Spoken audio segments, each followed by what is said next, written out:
মাঝে মাঝে কিছু ছোটো লোকের সাথে আমার মোলাকাত হতো। আমি দেখতাম একজন রিক্সাওয়ালাকে ধরে হেনস্থা করা হচ্ছে, তার চুল ধরে টানা হচ্ছে, গালে চড় কষিয়ে দেওয়া হচ্ছে।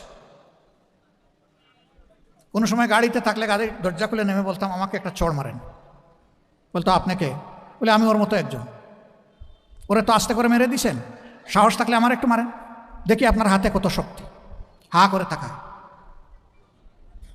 কি করেছে ও? ওই যে 10 টাকার জায়গায় 20 টাকা চেয়েছে ভাড়া। আমি আপনার পকেটে হাত দিয়েছিল? কই না, তা দেন। ছুরি ধরে গলায় যদি আইসা বলতো, যা আছে খুলে দে, হাইজাকার এসে তখন কি করতেন? কিছু বলে না।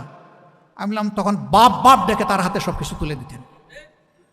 আর তার রিক্সায় আপনি বসেছেন, সে তার রক্তকে পানি করে ঘাম জড়িয়ে আপনাকে টানিয়ে এই জায়গায় এনে আপনাকে হাজির করেছে, পৌঁছে দিয়েছে।